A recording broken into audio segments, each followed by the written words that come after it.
Sarah Martinez had always been smaller than everyone else around her. At 5 feet 4 inches and barely 130 pounds, she looked like someone who belonged in a college library rather than a military training facility. When she walked through the gates of the Naval Special Warfare Training Compound in Coronado, California, every head turned to stare at the petite woman with dark hair pulled back in a tight ponytail. The whispers started immediately. Seasoned instructors exchanged glances and shook their heads. Other recruits sized her up and dismissed her before she even spoke a word. This was a place where giants were forged, where men who looked like living mountains came to prove themselves worthy of wearing the seal trident. What was this tiny woman doing here? Sarah had heard these whispers her entire life. Growing up in a rough neighborhood in East Los Angeles, she had been the smallest kid in every class, the one everyone assumed would be an easy target. Her father, a former Marine who worked double shifts at a factory, had taught her something valuable when she was just 8 years old and came home crying because older kids had pushed her around at school. Size doesn't determine heart, he had told her, kneeling down to meet her eyes. Lions don't worry about the opinions of sheep. You show them what you're made of, mija. From that day forward, Sarah had dedicated herself to proving that appearances could be deceiving. She spent her teenage years in every martial arts dojo she could find, learning Brazilian Jiu-Jitsu, Muay Thai, and Krav Maga. While other girls her age were worried about makeup and dating, Sarah was perfecting her ground game and conditioning her body like a professional fighter. Her high school wrestling coach had been the first person to see her true potential. Despite being in the lightest weight class, Sarah had dominated opponents with technical precision and an intensity that scared even seasoned athletes. She moved like water, flowing around larger opponents and finding openings that others couldn't see. More importantly, she had something that couldn't be taught: an absolute refusal to quit. The military had seemed like the natural next step. Sarah enlisted in the Navy immediately after graduation, excelling in every training program they put her through. Her instructors noticed that she never complained, never made excuses, and never backed down from any challenge.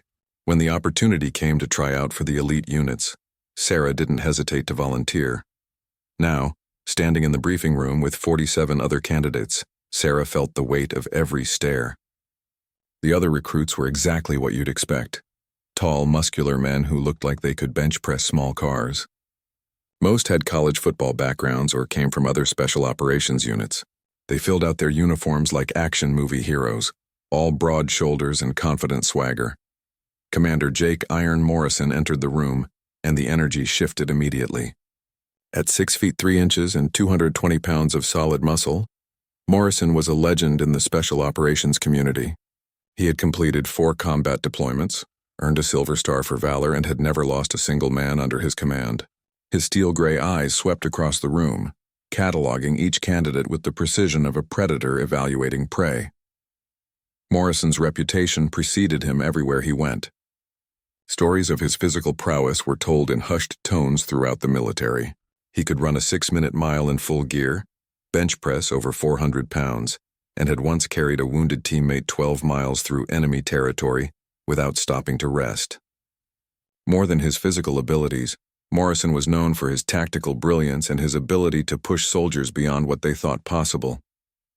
When Morrison's eyes landed on Sarah, his expression didn't change, but she could feel the assessment happening. She stood straighter, meeting his gaze directly without flinching. In that moment, she knew that he was already writing her off, already deciding that she didn't belong in his world of elite warriors. "Ladies and gentlemen," Morrison's voice carried easily through the room, deep and commanding. "Welcome to hell. Over the next 6 months, we're going to find out who among you has what it takes to earn the right to call themselves a Navy SEAL. Most of you will quit. Some of you will be injured.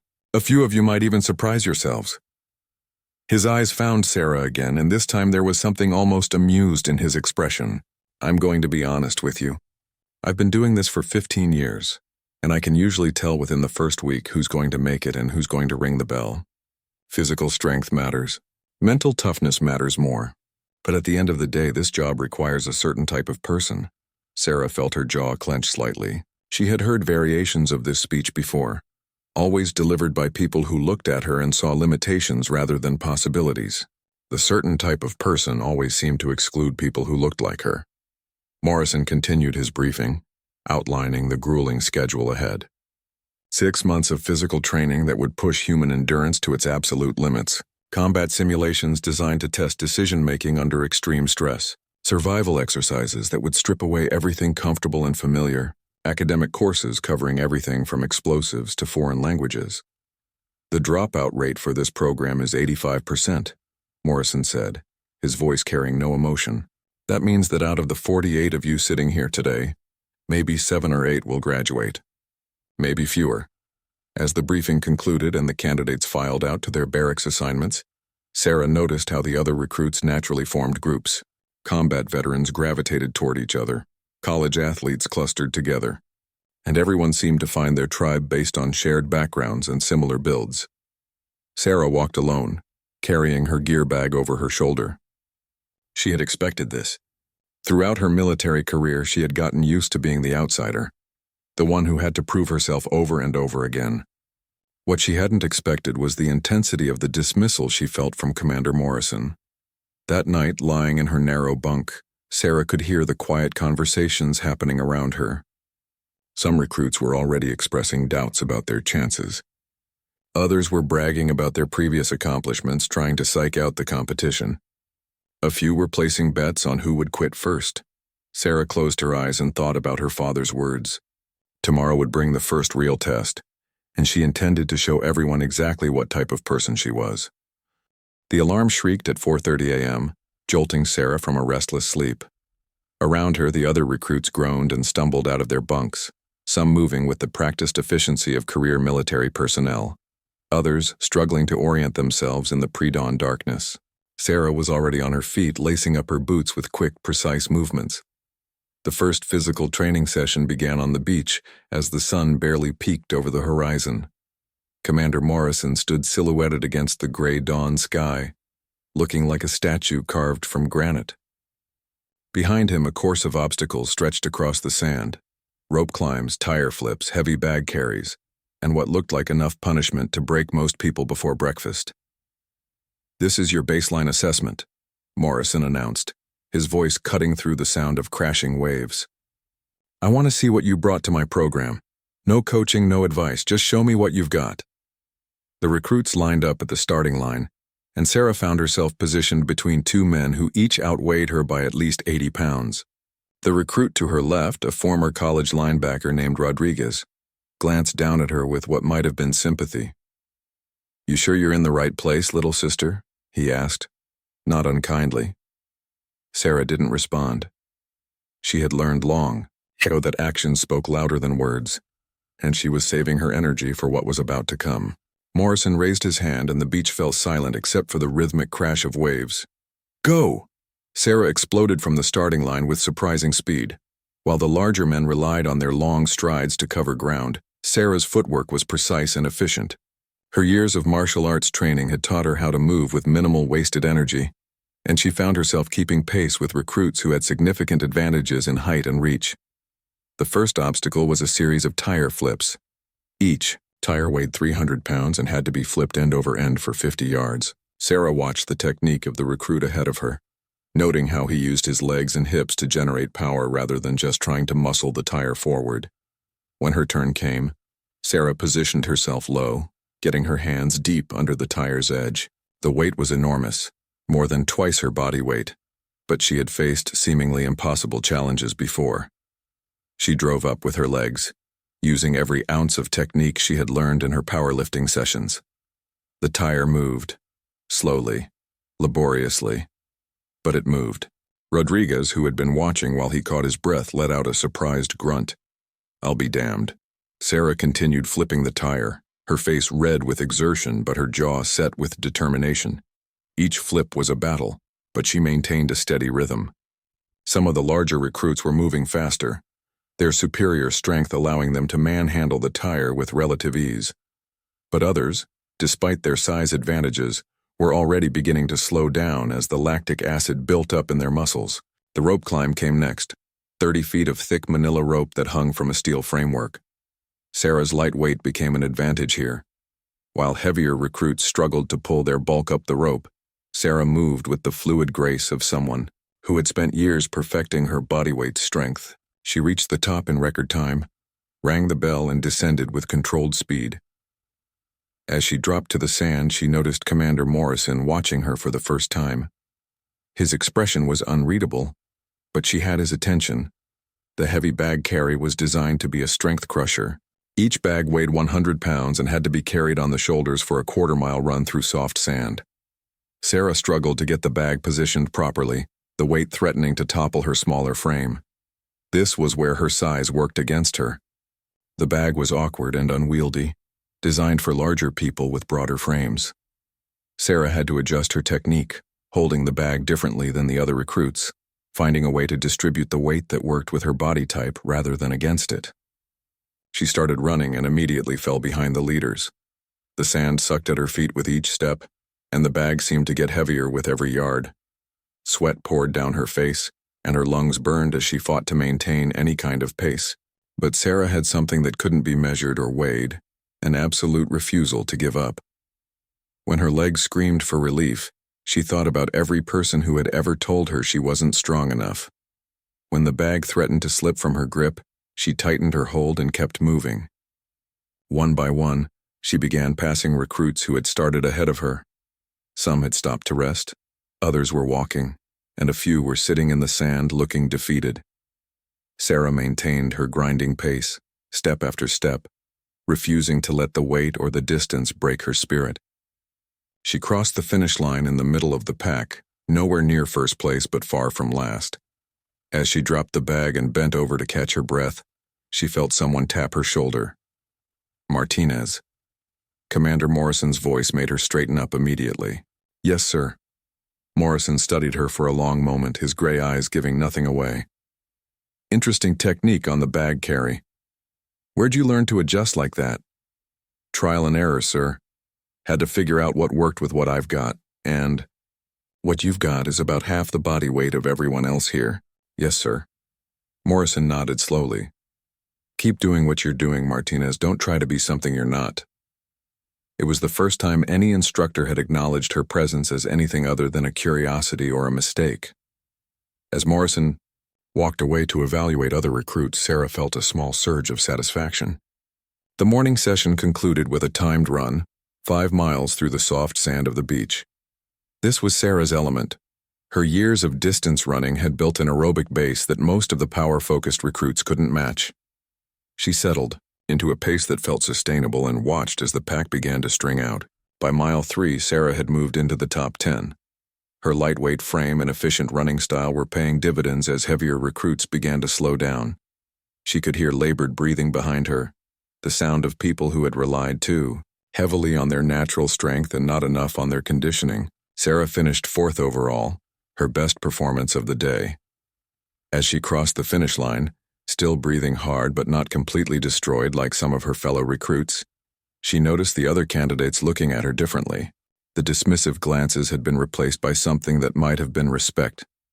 Rodriguez, who had finished just behind her, jogged up as they walked to cool down. "Damn, Martinez, you've got some wheels." "Just tried to stay relaxed and let it happen," Sarah replied, still catching her breath. "Yeah, well, half these guys are already hurting. First day isn't even over yet." Sarah looked around at her fellow recruits. Some were bent over, still fighting to catch their breath. Others were limping slightly, already dealing with minor injuries or excessive muscle fatigue. A few looked like they were questioning their life choices, but they were all still here. Tomorrow would bring new challenges, and Sarah knew that the real test wasn't her performance relative to the others on any single day. The real test would be her ability to keep showing up, keep fighting, and keep proving that heart could overcome physical limitations. As the recruits headed back to the barracks for a quick meal before the afternoon academic sessions, Sarah felt cautiously optimistic. She had survived day 1 and earned a small measure of respect from her peers. Commander Morrison had noticed her, which could be either good or very, very bad. Tomorrow would tell her which one it was going to be. 2 weeks into the program, the initial shock had worn off and the real grind began. Sarah had settled into a routine that started before dawn and ended well after sunset. Physical training, academic classes, Weapons instruction and tactical exercises filled every hour of the day. The dropout rate had already begun, with 6 recruits ringing the bell and walking away from the program. Commander Morrison had been watching Sarah closely, and she couldn't tell if that was a good thing or not. During combat drills, he would position himself where he could observe her techniques. During academic sessions, his questions seemed to come her way more often than they went to other recruits. There was an intensity to his attention that made her feel like she was under a microscope. The first real confrontation came during a hand-to-hand combat exercise. The recruits had been paired off for sparring sessions, ostensibly to practice basic defensive techniques. Sarah found herself matched against a recruit named Thompson, a former Army Ranger who stood 6'2" and weighed close to 200 pounds. Thompson was a decent guy who had never shown any hostility toward Sarah, but he was clearly uncomfortable with the pairing. He kept glancing toward the instructors as if hoping someone would intervene and give him a different partner. "Look, Martinez," he said quietly as they took their positions on the mat. "I don't want to hurt you. Maybe we should just go through the motions here." Sarah appreciated his concern, but she hadn't come this far to be handled with kid gloves. "Just fight, Thompson. I can take care of myself." The instructor called for them to begin, and Thompson moved tentatively, throwing slow, telegraphed punches that Sarah could see coming from a mile away. She slipped his first jab easily, then his follow-up cross. When he tried a half-hearted takedown attempt, Sarah sprawled expertly and ended up on his back with her arms around his neck. "Time," the instructor called, and Sarah released her hold immediately. Thompson looked embarrassed as he got to his feet. "You're fast." "You're holding back," Sarah replied. "That's not doing either of us any favors." Commander Morrison had been watching the exchange from across the room, and now he walked over to their mat. Sarah felt her stomach tighten as he approached. Morrison's presence always seemed to change the energy in any space he entered. "Problem here, Thompson?" Morrison's voice carried that particular tone that made everyone nervous. "No, sir, just working on technique."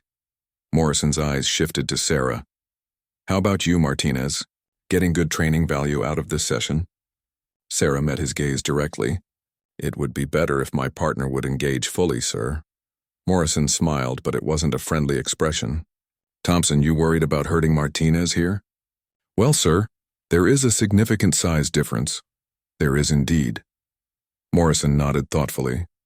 "Martinez, you think Thompson should go easier on you because you're smaller?" It was a trap, and Sarah knew it. Whatever answer she gave would be wrong in some way, but she had learned to trust her instincts, and her instincts told her to be direct. "No, sir. I think he should fight me like he would fight anyone else." Morrison's smile became more genuine. "Interesting. Thompson, you heard the lady. She wants the full experience. Let's see what happens when you stop treating her like she's made of glass." Thompson looked uncertain, but he nodded and reset his position. When the instructor called for them to resume, his approach was completely different. He moved with purpose now, throwing crisp punches and looking for real openings. Sarah felt the change immediately and responded accordingly. Her years of martial arts training kicked in, and she began moving with the fluid precision that had made her dangerous in every dojo she had ever entered. She slipped Thompson's jab and countered with a quick combination to his ribs, then shot in for a takedown when he dropped his hands. Thompson was stronger and had better wrestling credentials, but Sarah's technique was superior. She used his momentum against him, pulling guard when he tried to slam her to the mat and immediately working for submissions. Within 30 seconds, she had his arm isolated and was applying a textbook armbar. Thompson tapped quickly, recognizing that Sarah had the leverage to hyperextend his elbow if he didn't submit. As they separated and reset, Sarah could see a new level of respect in his eyes. "Nice work," he said quietly. They continued sparring for the remainder of the session, and Thompson gradually increased his intensity. He was stronger and had better wrestling, but Sarah's technical skill and speed made her a difficult puzzle to solve. By the end of the session, they were going at nearly full intensity, and both were breathing hard. Commander Morrison had watched the entire evolution, and as the session concluded, he approached Sarah again. "Walk with me, Martinez." They left the training building and walked toward the beach, the sound of waves providing a backdrop to what Sarah sensed would be an important conversation. Morrison walked in silence for several minutes, his hands clasped behind his back in a posture she had learned to associate with deep thought. Tell me about your background, Morrison said finally. My military background, sir? All of it. Where you came from, what made you think you belonged here? Sarah gave him the condensed version. Growing up in East Los Angeles, her father's influence, her dedication to martial arts, her decision to join the military. Morrison listened without interruption, occasionally nodding but giving no indication of what he was thinking. You've been training to fight your whole life, he observed when she finished. In one way or another, yes, sir. And you're good at it, better than most people twice your size. I've had good coaches, sir. Morrison stopped walking and turned to face her. Martinez, I'm going to be straight with you. When I first saw you in that briefing room, I assumed you wouldn't last a week. Nothing personal, just based on experience. Most people who look like you wash out early because they can't handle the physical demands.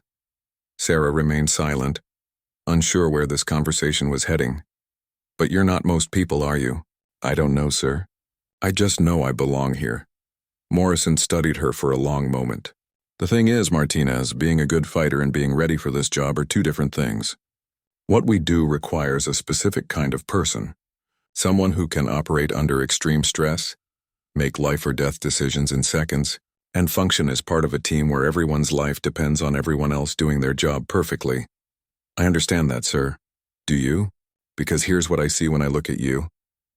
I see someone who spent her whole life having to prove herself.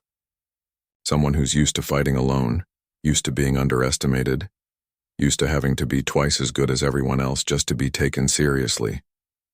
Sarah felt a flicker of anger but kept her expression neutral. And that's a problem, sir? It might be.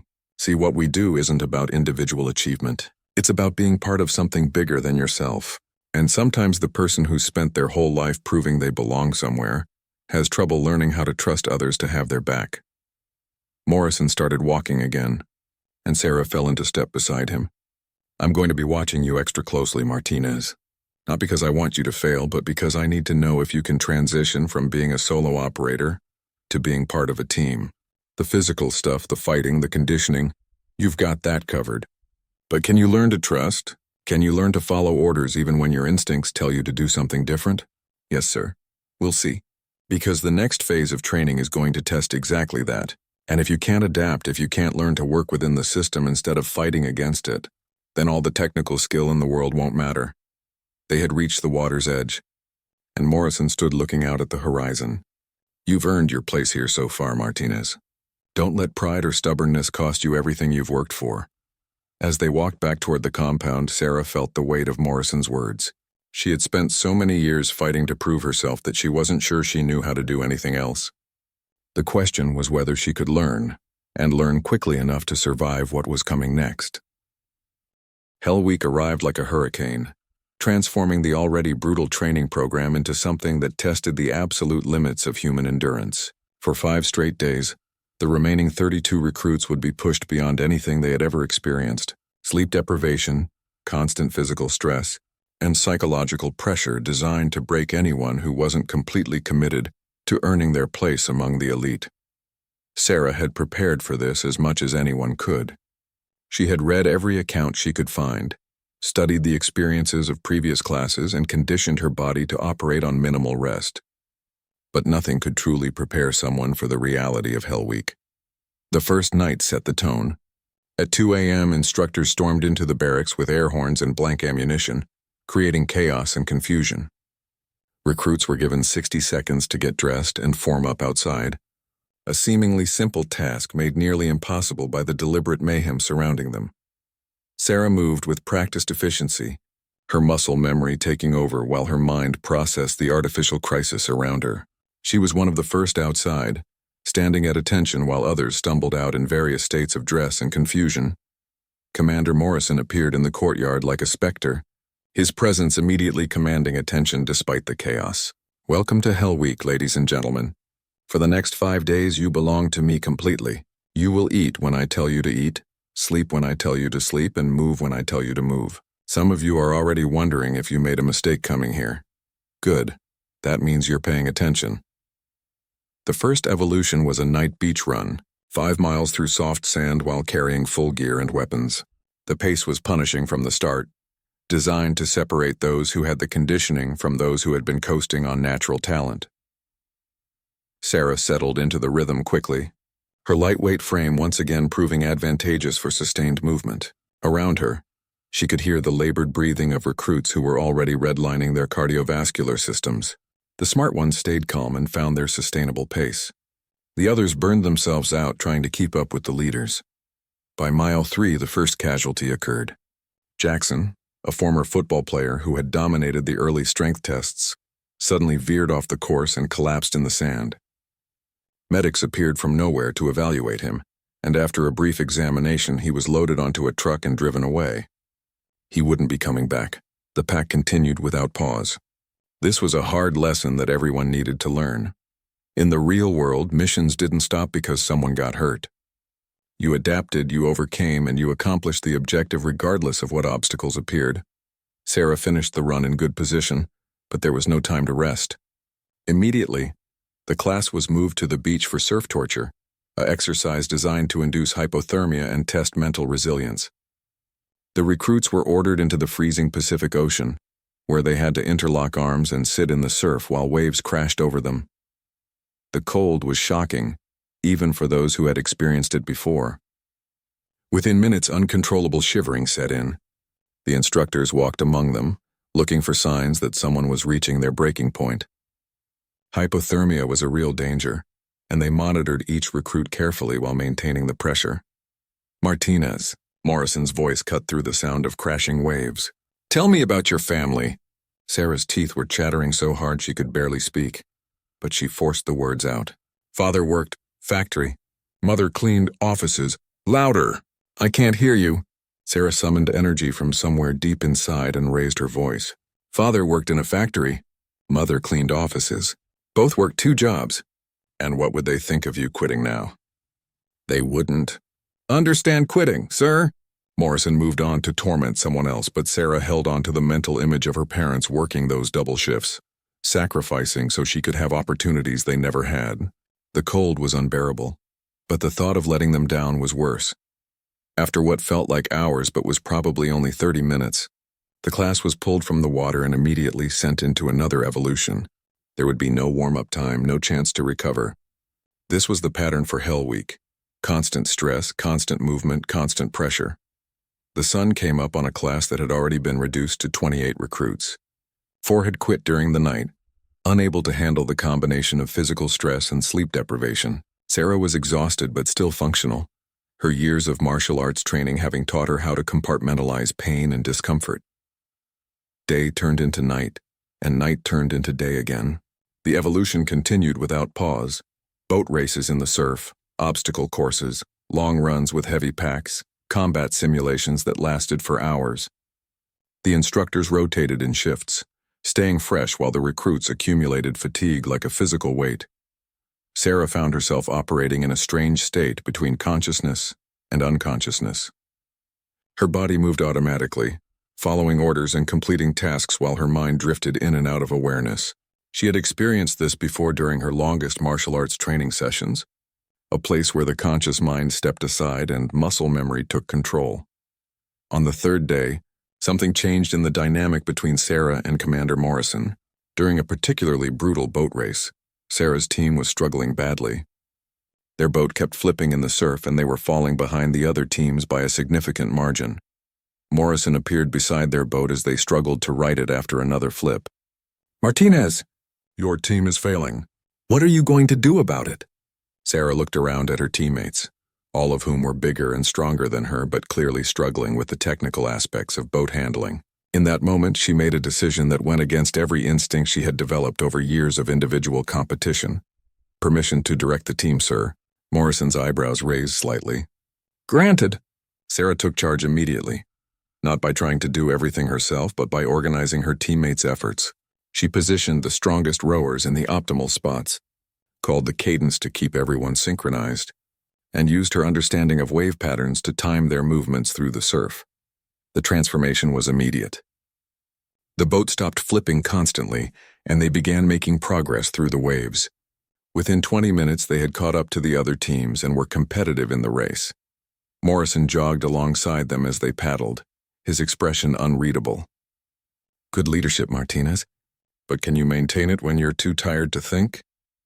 As if summoned by his words, exhaustion hit Sarah like a physical blow. The adrenaline that had carried her through the leadership moment faded, and suddenly she was aware of every ache, every strained muscle, every hour of missed sleep. Her vision blurred, and for a moment she thought she might collapse. But her teammates had noticed her leadership, and now they stepped up to support her. Rodriguez, who had been skeptical of her from the beginning, moved closer to her position in the boat. "I got you, Martinez. Just keep calling the cadence." The boat continued moving through the surf, but now it was a team effort in a way it hadn't been before. Sarah realized that Morrison had been right about her tendency to operate alone. She had spent so many years proving herself individually that she had forgotten the power of genuine teamwork. They finished the boat race in second place, exhausted but successful. As they dragged their boat up the beach, Morrison approached Sarah one more time. "Better," he said simply. "But Hell Week isn't over yet. Let's see if you can remember this lesson when things get really difficult." Sarah nodded, too exhausted to speak, but understanding that something fundamental had shifted. She was no longer fighting to prove she belonged. She was fighting to earn her place as part of something bigger than herself. The sun was setting on day 3, and Hell Week was about to enter its most challenging phase. Of the original 48 recruits, only 24 remained. The final test of their commitment was still to come. Hell Week had ended, but the real training was just beginning. The surviving recruits had proven they wouldn't quit under extreme pressure, but now they faced the technical phase of their education. Weapons training, advanced tactics, demolitions, and combat medicine filled their days. Sarah excelled in most areas. Her quick mind and attention to detail serving her well in the academic portions of the program. It was during the advanced hand-to-hand combat phase that the tension between Sarah and Commander Morrison finally came to a head. The training had progressed beyond basic defensive techniques to the kind of close-quarters combat that special operations personnel might face in real-world situations. Morrison had been demonstrating advanced grappling techniques, using volunteer recruits to show proper form and application. His movements were precise and devastating, each technique designed to end a fight quickly and permanently. Sarah watched with the eye of someone who had spent years studying similar methods, and she noticed small details that others missed. During a break in the instruction, Morrison called for questions. Most recruits remained silent, intimidated by the complexity of what they had just seen. Sarah raised her hand. "Yes, Martinez?" "Sir, on that last choke demonstration, wouldn't a hip escape be more effective than trying to break the grip?" "If you shift your weight and create space," Morrison's expression hardened slightly. "Are you questioning my technique, Martinez?" The training area fell silent. Every recruit understood that they were witnessing something significant, though none of them were sure exactly what. Sarah felt the weight of everyone's attention but pressed forward. "Not questioning, sir. Just suggesting there might be an alternative approach that could work better for someone with different physical attributes." Morrison set down his training aids and walked toward Sarah. "Show me." Sarah felt her heart rate spike. This was dangerous territory.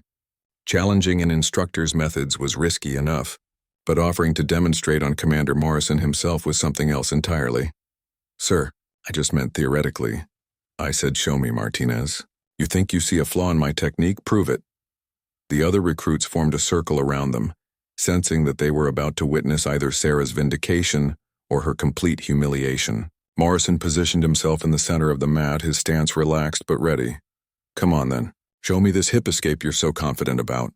Sarah approached cautiously. Morrison was bigger, stronger, and had significantly more experience. But she had noticed something during his demonstrations that he might not be aware of. He relied heavily on his size and strength advantages, which meant his technique, while effective, wasn't necessarily optimized for dealing with smaller, more technical opponents. Morrison grabbed her in the same chokehold he had demonstrated earlier, his arm wrapping around her neck with practiced precision. In a real fight, Sarah would have been in serious trouble. But this was a training environment, and she had been given an opportunity to show an alternative solution. Instead of trying to break Morrison's grip, which would have been impossible given his strength advantage, Sarah shifted her weight and created the hip space she had mentioned. Morrison's hold was designed to work against someone who panicked and tried to fight the grip directly, but Sarah's movement changed the geometry of the position entirely. She slipped out of the choke with fluid precision, ending up behind Morrison with her own arm around his neck. It had taken less than 3 seconds. The training area was completely silent. Morrison remained in position for a moment, processing what had just happened. When he straightened up, his expression was unreadable. "Interesting technique," he said finally. "Where did you learn that?" "Brazilian Jiu-Jitsu, sir. Spent a lot of time working with training partners who were bigger and stronger." Morrison nodded slowly. "And you think that makes you better than the methods we teach here?" Sarah sensed the trap in the question. "No, sir. Just different tools for different situations. Let's explore that." Morrison's voice carried a new edge. "Everyone else, take a seat. Martinez and I are going to have a more detailed discussion about alternative techniques." The other recruits moved to the edge of the mat, understanding that they were about to witness something that went beyond normal training. Sarah felt a knot form in her stomach as she realized that Morrison intended to make an example of her, one way or another. "Full contact, Martinez. Let's see how your alternative techniques hold up against real pressure." What followed was unlike any training Sarah had experienced before. Morrison came at her with an intensity that went beyond instruction, testing not just her techniques but her ability to think and adapt under extreme stress. He used his size and experience ruthlessly, putting Sarah in positions where her technical skills were her only advantage. But Sarah had been preparing for this moment her entire life. Every hour in the dojo, every sparring session with larger opponents, every time she had been underestimated and forced to prove herself had led to this. She moved with a fluidity that impressed even Morrison, using angles and leverage to neutralize his strength advantages. The match continued for what felt like hours, but was probably only minutes. Neither fighter dominated completely, but Sarah more than held her own against one of the most feared combat instructors in the military. She escaped from positions that should have ended the fight, reversed situations where she was at a disadvantage, and demonstrated a level of technical skill that surprised everyone watching. Finally, Morrison called a halt to the action. Both fighters were breathing hard, but Sarah had proven her point without embarrassing her instructor. She had shown that different approaches could be effective without claiming superiority over established methods. "Not bad, Martinez," Morrison said as they separated. "Your technique is solid, but technique only takes you so far." "Yes, sir." Morrison circled her slowly like a predator evaluating prey. "The problem with fancy martial arts moves is that they require thinking.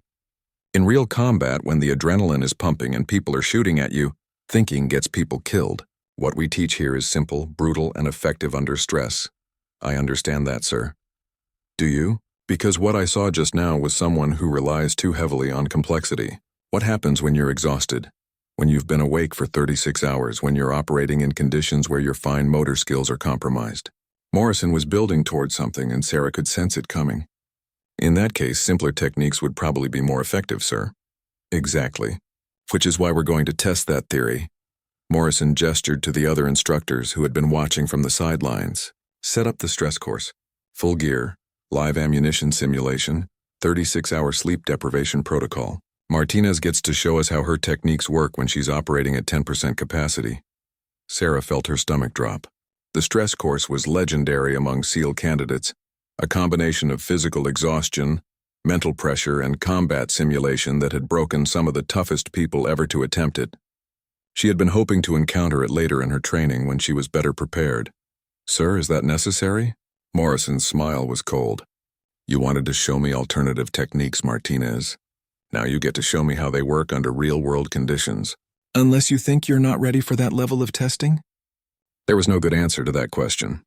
If Sarah backed down, she would look weak and lose the respect she had earned. If she accepted the challenge, she would be facing something that could end her career before it really began. But Sarah had never backed down from a challenge in her life. And she wasn't about to start now. "I'm ready." "Sir?" Morrison's smile became more genuine. "Good. Because tomorrow morning you're going to find out exactly what you're made of." As the training session concluded and the recruits filed out, Sarah couldn't shake the feeling that she had just made either the best or worst decision of her military career. Tomorrow would determine which one it was. The stress course began at 0400 hours with Sarah already running on 18 hours without sleep. Commander Morrison had designed a special protocol specifically for her, a combination of physical exhaustion, mental pressure, and combat scenarios that would test every aspect of her training. The first phase was a 12-mile run through the California hills. carrying full combat gear in a 60-pound pack. Sarah started strong, her lightweight frame and excellent conditioning serving her well in the early miles. But by mile 8, the lack of sleep and accumulated fatigue from weeks of training began to take its toll. Her vision started to blur around the edges, and she found herself stumbling on terrain that should have been easy to navigate. The pack felt like it was gaining weight with every step, and her normally precise footwork became sloppy and inefficient.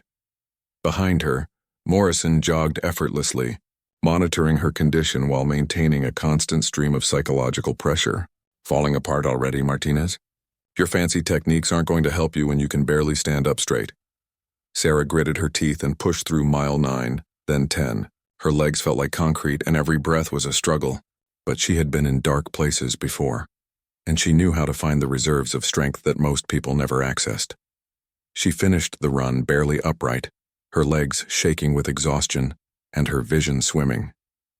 Morrison checked his watch as she crossed the finish line. 37 minutes behind your normal time, Martinez. That's what happens when you rely on technique instead of building real strength. There was no time to recover. Immediately, Sarah was moved to the combat simulation portion of the course. She found herself in a mock urban environment, complete with live ammunition simulation rounds and civilian role players.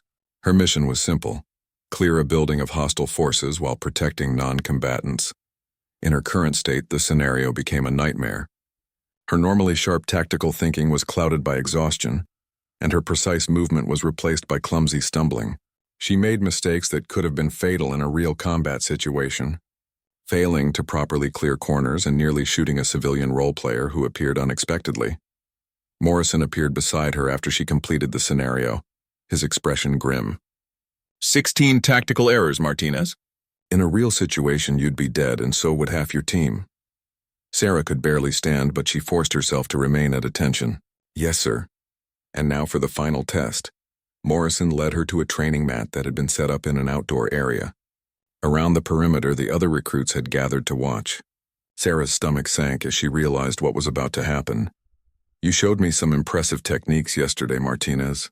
Let's see how they work when you're operating at the edge of collapse. Morrison positioned himself on the mat, looking fresh and alert, despite having run alongside Sarah for 12 miles. The contrast was stark. She could barely stand upright while he looked ready for a full training session. Full contact, same as yesterday. Except this time you don't get to operate at full capacity. This time you get to show me what happens when your fine motor skills are gone and your decision-making is compromised. Sarah stepped onto the mat, trying to find her fighting stance despite her exhaustion. Her balance was off, her reactions slow, and her normally fluid movements had been replaced by jerky, uncontrolled motions.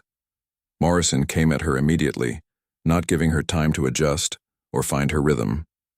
His first attack was a simple takedown, something Sarah could normally defend easily, but in her current state, she was too slow to react properly.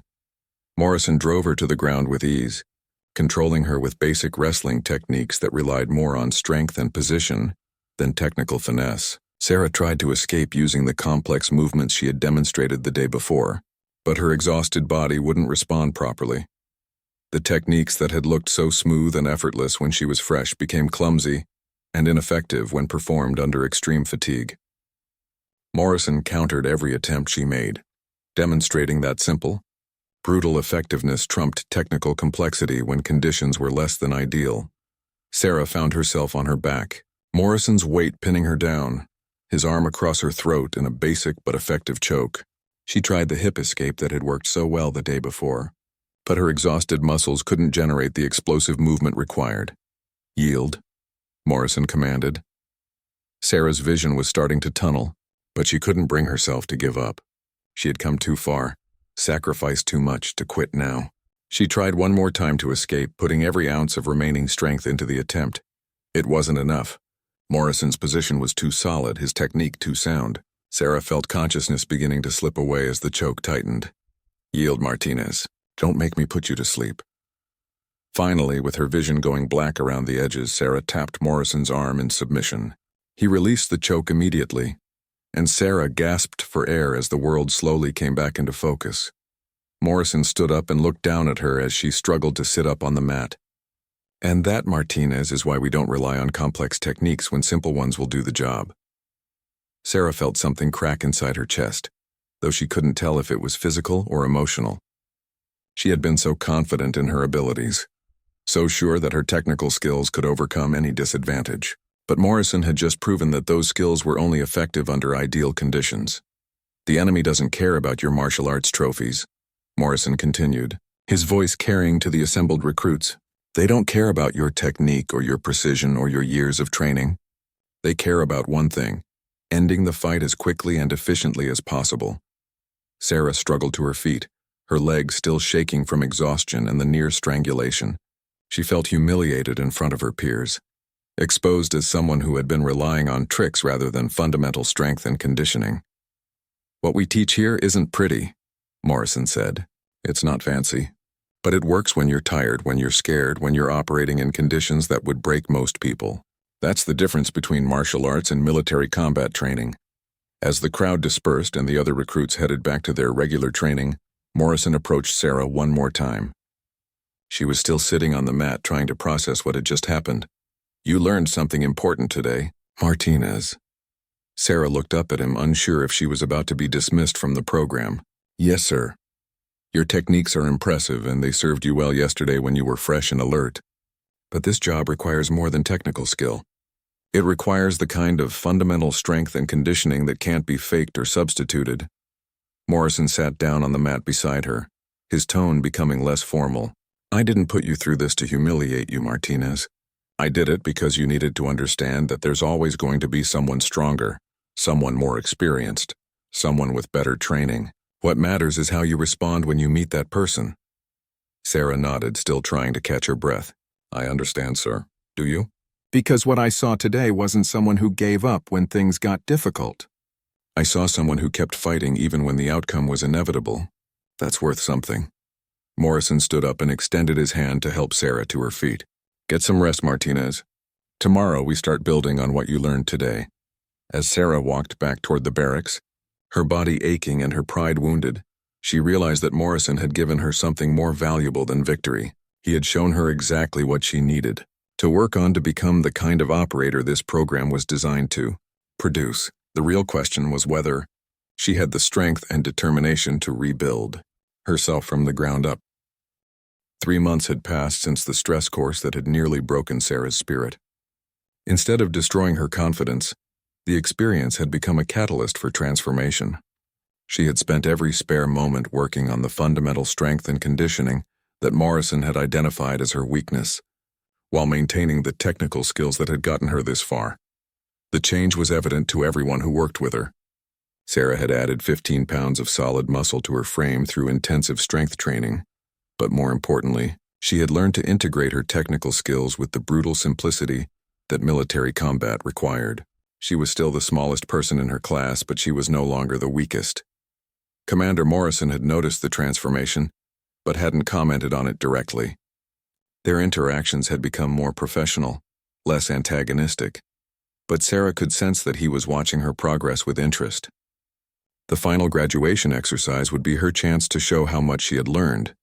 The exercise was designed to simulate a real-world mission, a hostage rescue in an urban environment with live role players, actual civilians, and the kind of pressure that separated true operators from those who only looked the part. Each candidate would be evaluated on their tactical decision-making, leadership under stress, and ability to complete the mission while protecting innocent lives. Sarah found herself assigned to lead a 4-person team, a responsibility that would have terrified her at the beginning of the program. Her teammates were Rodriguez, Thompson, and Chen, all of whom had proven themselves capable operators over the months of training. More importantly, they had learned to trust each other through shared suffering and mutual respect. The mission briefing was delivered by Morrison himself, his gray eyes scanning each team member as he outlined the scenario. Terrorist organization has taken over a building in downtown Coronado. 12 hostages, unknown number of hostile forces, and civilian foot traffic in the surrounding area. Your job is to get in, neutralize the threats, and get everyone out alive. Sarah studied the building schematics, her mind automatically processing entry points, escape routes, and potential complications. The months of tactical training had given her a systematic approach to problem solving that complemented her natural fighting instincts. Martinez, your team leader for this evolution, Morrison announced. Your team's success or failure rests on your decisions. Sarah felt the weight of responsibility settle on her shoulders, but it was a comfortable weight. She had learned to trust her training and her teammates, and they had learned to trust her. The team moved through their equipment check with practiced efficiency. Body armor, weapons, communication gear, breaching charges and medical supplies were all inspected and secured. Sarah could feel the familiar pre-mission calm settling over her, the same feeling she had experienced before important martial arts competitions. Game time, Rodriguez said quietly as they approached the building. What's the play, boss? Sarah had studied the building layout extensively and had identified what she believed was the optimal approach. Chen and Thompson take the rear entrance. Rodriguez and I go through the front. We coordinate timing so we hit simultaneously. Priority is hostage safety. Secondary objective is neutralizing threats. The team moved into position with smooth coordination. Sarah could hear her heartbeat in her ears, but her mind was clear and focused. This was what all the training had been building toward. The ability to think clearly and act decisively under extreme pressure. Breacher up. Thompson's voice came through her earpiece. Ready on your count. Sarah positioned herself at the front entrance, Rodriguez beside her with his weapon ready. Through the windows she could see movement inside the building, but the lighting made it difficult to distinguish between hostages and hostile forces. On my mark, Sarah whispered into her microphone. 3, 2, 1, execute. The breaching charges detonated simultaneously and both teams flowed into the building with practiced precision. Sarah moved through the smoke and debris, her weapon ready but her mind processing multiple streams of information: room layout, potential threats, civilian locations, team positions. The first hostile appeared from behind a desk, raising a weapon toward Rodriguez. Sarah's response was instantaneous and decisive. Her shot was perfect center mass, dropping the threat before he could fire. But there was no time to celebrate the marksmanship. Hostages. Northwest corner, Rodriguez called out, identifying a group of role players zip-tied on the floor. Cover them, Sarah ordered, already moving toward the stairs to clear the upper level. Chen, Thompson, what's your status? 3 hostiles down, 4 hostages secured. Chen's voice was calm and professional. Sarah reached the second floor, her weapon leading as she cleared each room systematically.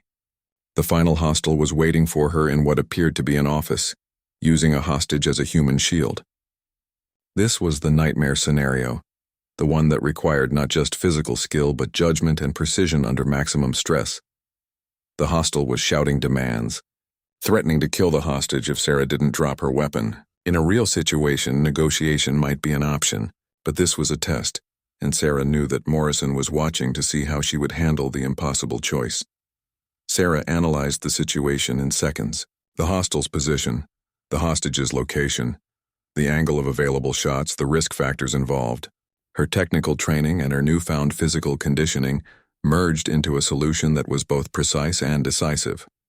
She feinted left, drawing the hostile's attention and weapon away from the hostage for a fraction of a second. In that instant, Sarah moved right and took the shot that ended the exercise. Building secure, she announced into her microphone. All hostiles neutralized, all hostages safe. The role players immediately broke character, and the exercise controllers moved in to begin the debrief. Sarah felt the adrenaline slowly draining from her system as she secured her weapon and checked on her team members. Commander Morrison appeared in the doorway of the office where Sarah had taken her final shot. He surveyed the scene carefully, noting the precision of her shooting and the tactical soundness of her approach. Explain your decision-making on that last engagement, Morrison said. Sarah walked him through her thought process, step by step, explaining how she had analyzed the tactical situation and chosen her response. Morrison listened without interruption, occasionally nodding as she described her reasoning. Time from entry to mission completion was 4 minutes, 37 seconds, Morrison announced to the team. 0 civilian casualties, 0 friendly casualties. All objectives achieved. The team exchanged satisfied glances, but Sarah could tell that Morrison wasn't finished with his evaluation.